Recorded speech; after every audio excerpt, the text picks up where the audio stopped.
guys, welcome back to my channel, and today we're going to be doing a video on Beyonce's perfume line.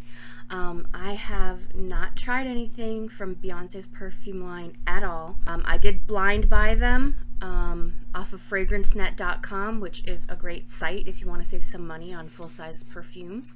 Now, Beyonce's main perfume line is her Heat line, and there's several flankers to that. And for anybody who doesn't know, a flanker is just an altered version of a flagship perfume. So the main perfume is Heat, and then they'll do, specifically in this line, there's Shimmering Heat, Midnight Heat, etc.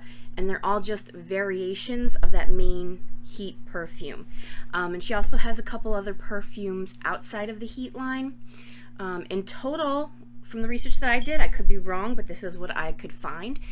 In total, she has 14 perfumes, and I have 7 of them today. I may do a part 2 at another time. If you guys like this, if I end up liking the perfumes. What I did find of the other 7 that I didn't buy was that several of them are a little bit harder to get. Some of them are hard to find, and a few of them you can find them, but they're at an elevated price because they're discontinued or they were limited edition, etc. So because Beyonce's main perfume line is called Heat, I did a little Heat themed makeup look today. I never do a red lip. For some reason, I always feel like it looks really odd on me, but today it's kind of working. And I got a little sunset eye going. So I'm in the mood for some heat. So let's get started. So this is the packaging for Beyonce's Heat perfume. Now, as far as I could find, Heat was the first perfume that she launched in her perfume line. It was released in 2010. This is what the bottle looks like.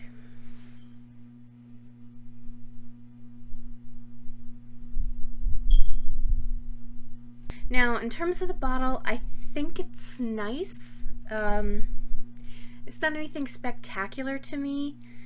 Looks kind of like a genie bottle. You know, might have been perfect for Christina Aguilera's perfume line, but you know, I'm not judging. I still like it, but it's not anything extraordinary to me. So this bottle is the 3.4 fluid ounce, as is all the perfumes that I got today. I would have gotten smaller bottles. I don't actually even know if she makes them in smaller sizes, but this was all I could find on FragranceNet and online that was easy enough to purchase. So the original Heat perfume is an eau de parfum, and if you were going to buy this retail online, it's going between $20 and $22, and on FragranceNet, it's going for about $15. All right, so let's go ahead and smell this. I have my budget fragrance strips. I did order real fragrance strips, so hopefully the next perfume video I will look a little more legit, but for now we've got my flimsy little papers. Alright, so okay, I'm just gonna start with one spritz. I don't know how strong these are. Okay, I can definitely see why she called it Heat. It definitely has that scent profile, very warm, very rich, kind of fiery. So some of those common notes in a lot of these perfumes is like amber and vanilla. I definitely smell those. There's definitely a floral note, maybe jasmine, and maybe a little bit of a citrus note. That's giving like a little crackle of fire sparkle to it. It's like one of those scents that sits in the back of your nose, which are the ones I have trouble with. And to be honest, this is probably why I haven't ever ordered any of Beyonce's perfumes in the past, is because some of the scent notes are notes that I know I'm not usually a fan of, and something called Heat inspires the thought of like a deep, rich, dark, spicy scent, and those tend not to be something I'm usually in love with. Heat's top notes are peach. Okay, so that's the fruit note that I was smelling. And then orchid, magnolia, and neroli. And the middle notes are almond. Okay, almond does help deepen up a scent, make it a little creamier, a little richer. Musk does the same thing. Macaron, same thing. And honeysuckle. Okay, so some more of the floral notes. We got several floral notes. And then the base notes are amber, tonka bean, and sequoia.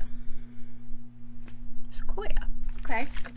Sequoia is kind of an interesting note. Let me see if I can smell the sequoia.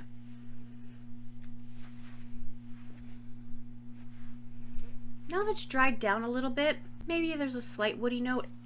I don't know if I would have detected it without seeing the note profile, and sometimes knowing what's in it can affect what you smell, which can be good or bad depending. You know, you might want to look at it as the power of suggestion, or you might just look at it as being more well-informed. I think it helps you develop your nose. At least it has for me, because I'm still new to the perfume world, and I'm still learning scents. I'm still learning fragrance notes, etc.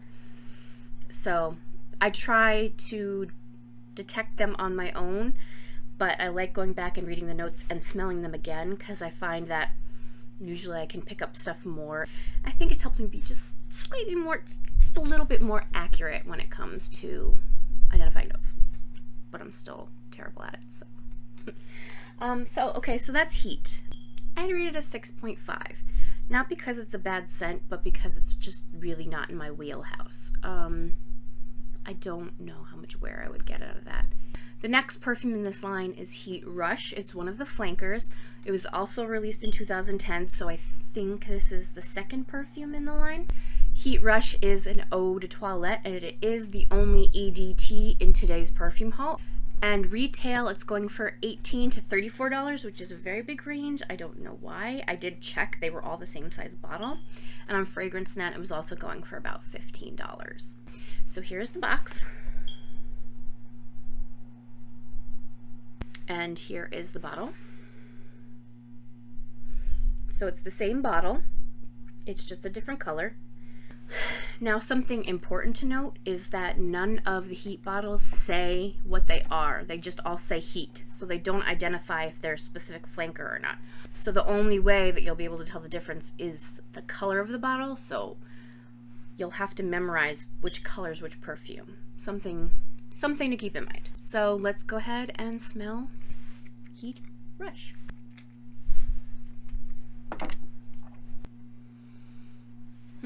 Okay.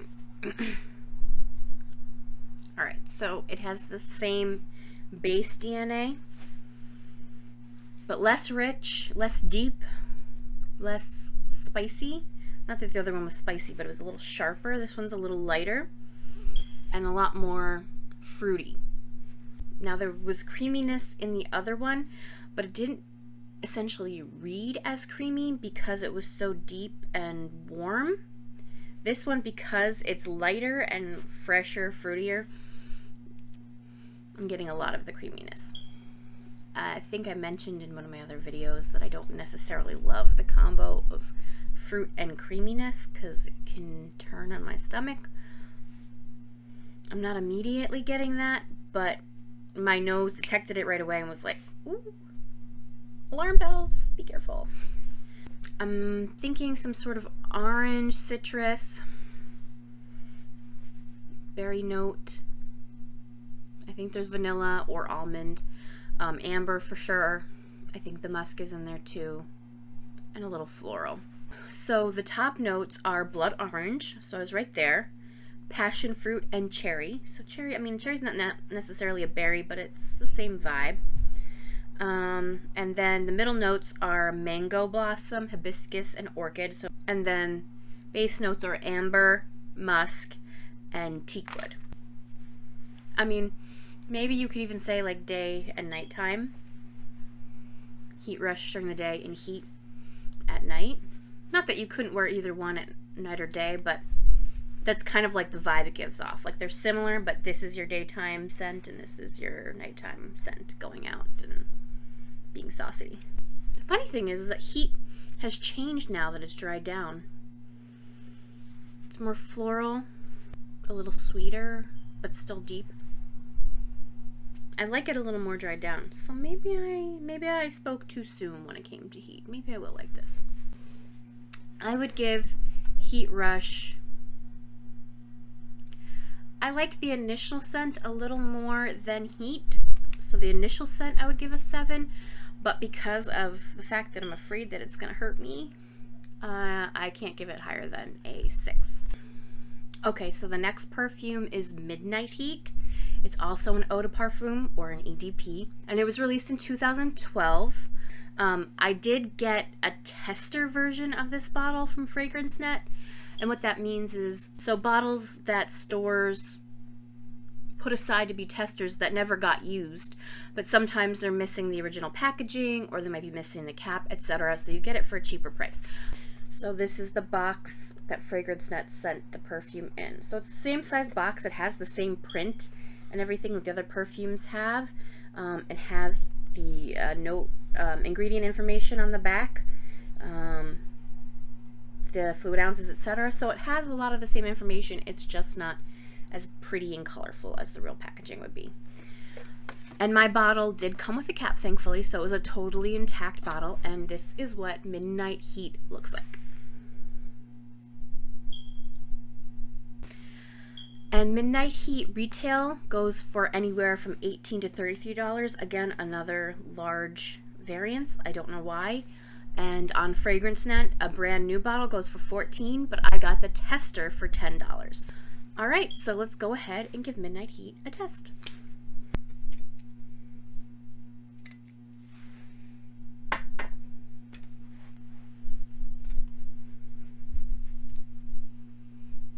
So this is darker. This is more of a nighttime scent. As the name would suggest, it's called Midnight Heat, so I was kind of expecting that. But it's not as rich.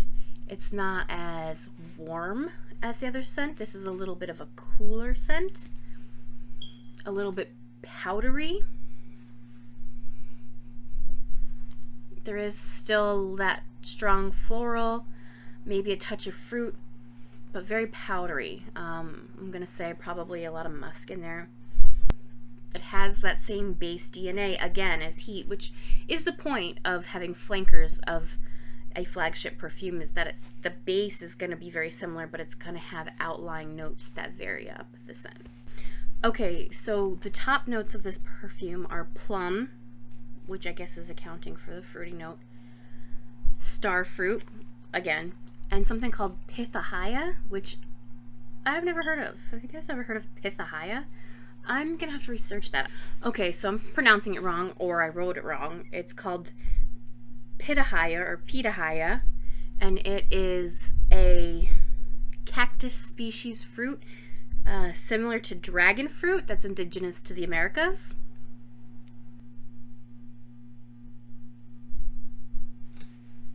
Who knew? All right, so the middle notes of Midnight Heat are orchid. Okay, we thought so. Something called night blooming cerise, which is a type of flower. I did look that up. Tulip and peony, so there is a lot of floral notes. And the base notes are patchouli, sandalwood, and amber. So the patchouli might be causing some of that powderiness. Surprisingly, there's no musk. A lot of the times powderiness comes from musk. It's smelling a lot more like Heat now that it's dried down and less powdery. So again, I think I like that a little bit less than I like Heat, so I'll give that a 6. Alright, so the next one up is Heat Wild Orchid. So it sounds like we're in for some very floral scented version of Heat. So this is the packaging.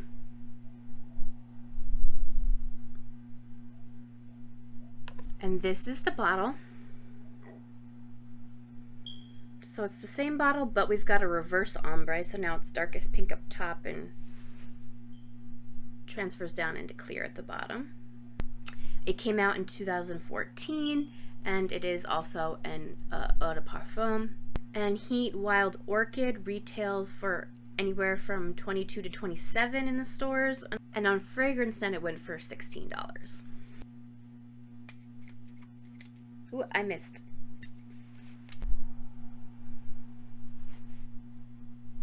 It's sweeter, for sure. It's lighter, too, similar to the way Heat Rush was light, and creamier in the same way as well. More floral, but it's still sweeter. Maybe vanilla or caramel. Oh, I'm struggling. I have a hard time especially telling flowers apart. There's like one or two that really stands out to me. But flowers just all smell like flowers to me for the most part. So the top notes of Wild Orchid are coconut nectar, boysenberry, and pomegranate. Now that they're saying coconut, yeah, definitely. I think that's some of the creaminess. And the middle notes are butterfly orchid, so it is orchid, but a different kind, honeysuckle, and magnolia. And the base notes are amber, musk, and woods. So it seems like the top notes are the ones that are the most different. The coconut nectar is definitely much different than the other perfumes, and I think that was some of the sweetness that we were getting. Again, I like this one more on first smell than some of the other ones, but I have the same concerns about this one that I did with Heat Rush. I think I like this a little bit more than Heat Rush. It's a little less fruity and a little more sweet, so this might do me better. I'm gonna give this a 7. I think this is my top front runner so far. So this is what the packaging looks like for Shimmer and Heat.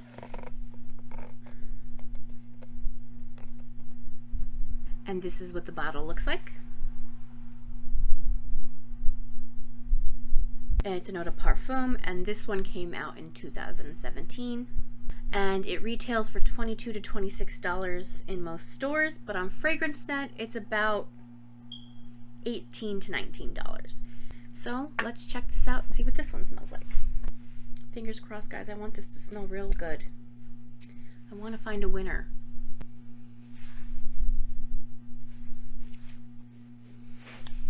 Suntan Lotion. Immediate suntan lotion. Straight suntan lotion.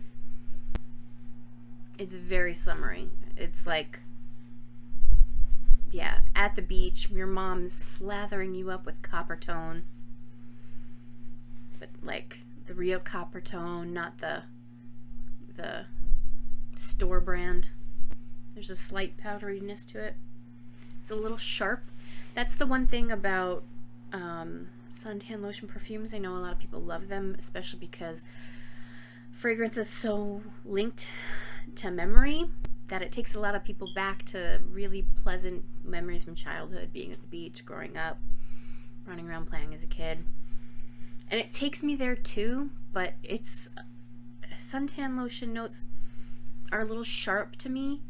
They're a little headache inducing for me. I know, I'm a little sensitive to everything. Why I like perfume, I don't know. The truth is I actually was never into perfume for those exact reasons. I knew I had a lot of adversities to certain scents and a lot of sensitivities that caused physical reactions, so I never owned a lot of perfumes. I had like one or two go-to scents that I knew I liked and didn't bother me. But during the pandemic, I got bored and I got interested in it, and I started finding that there was a lot more perfumes out there that I really could love. I just had to spend the time researching what notes I like and figuring out which ones would work best for me, and just taking a chance and buying a bunch. I bought a few too many, but that's a story for another day. It's a little strong. It's already like, I can feel it up in here. Like it zoomed right up my nostrils to right here up in my sinuses in the front of my head, and it's like pinching it just a little bit. My nose is like, sniff that sucker one more time and watch what happens. So I'm gonna put this down. So much for that being the winner, right? I mean, I like it, it smells nice, but my body is telling me no. So the notes in Shimmering Heat, for top notes, we have green notes. See, that's another reason why I thought that this was gonna be the winner, because I love green notes in fragrances. But I'm not getting a lot of green in that. One more sniff. Like maybe very vague underlying, but that's even pushing it.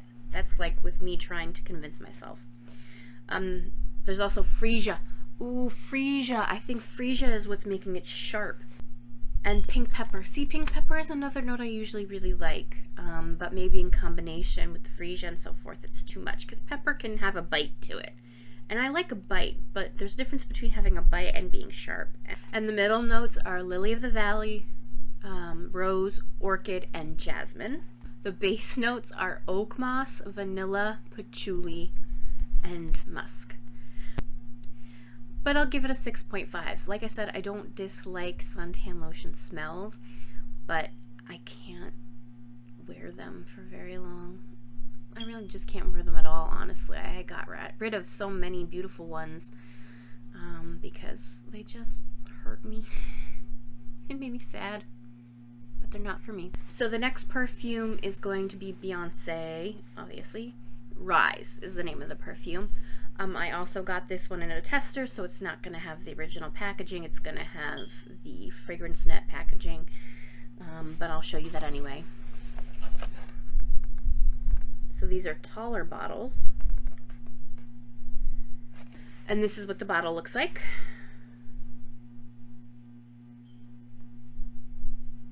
So this is a very interesting bottle. It looks kind of like a trophy, like something you would accept at a award show, you know.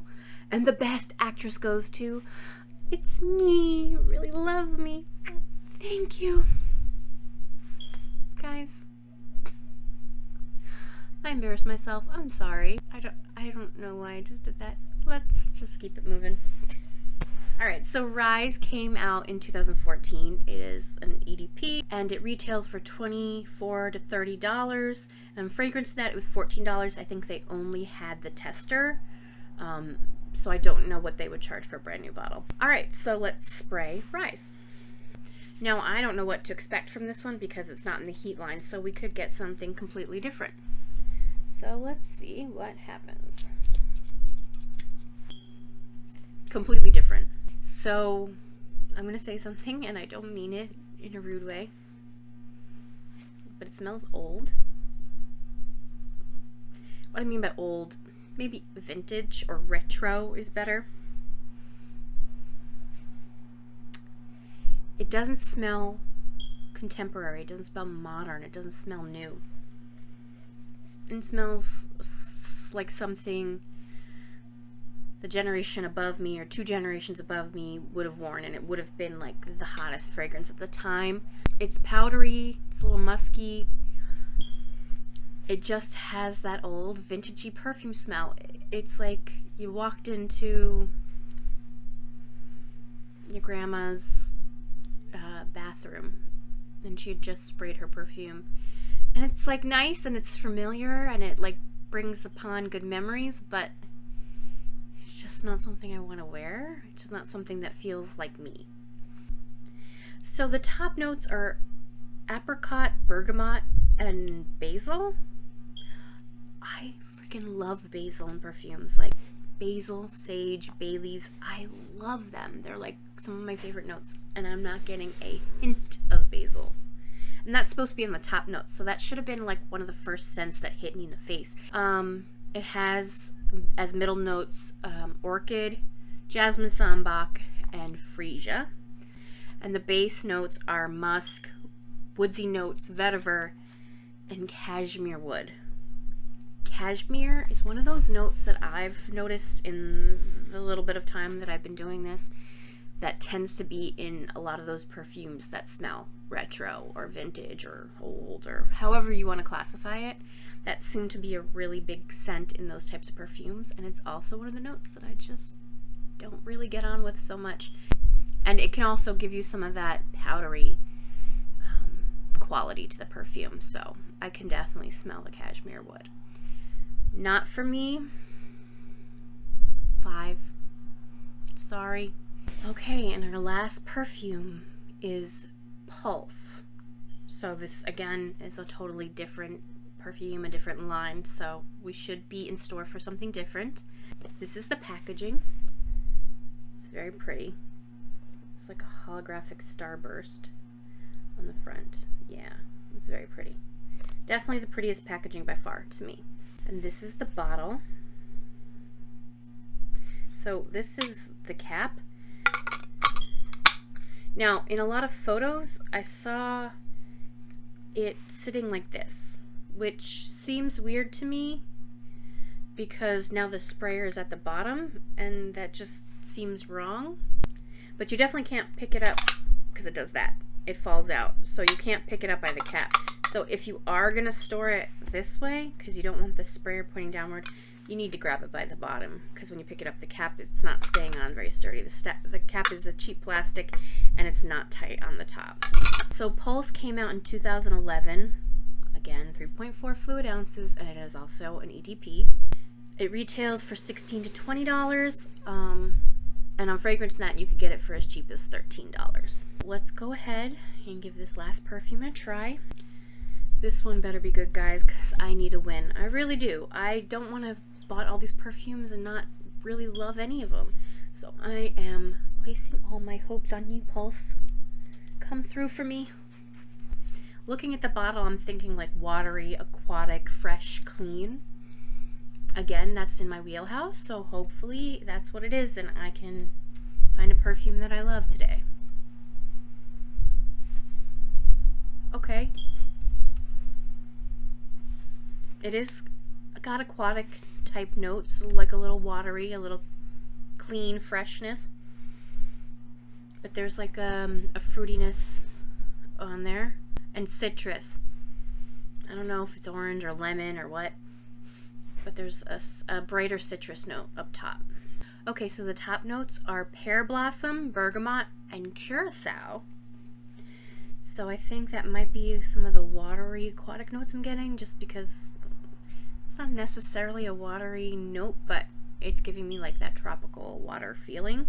And the middle notes are orchid again, jasmine, and peony. Very familiar scents running through Beyonce's line. And the bases are her main base notes, vanilla, musk, and woodsy notes. There's no amber in this. I don't have a win, guys. I like it. I maybe like it more than some of the others. I maybe like it as much as I liked, I think it was Wild Orchid. I give it a 7. If I had smelled this at the store, I wouldn't have bought a full-size bottle. I don't know that I even would have bought a travel sprayer of it, to be honest. Well, that's a bummer, guys. I wanted to love it. I love you, Beyonce. You are the queen. You are a goddess. I'm gonna say it's a me thing and not a you thing, Beyonce. Because it definitely isn't a you thing. So in total, on FragranceNet for all 7 bottles, I spent like $98 and change. Now, to be fair, I did have a 35% off coupon, so that's a little bit more than the normal coupons they offer. They usually offer 20 to 25%, but you can get the 35% off coupon almost all the time if you just Google search FragranceNet coupons. The 35% off coupon, it's the same code, and it's worked every time I've tried to use it since June of last year. So that's it.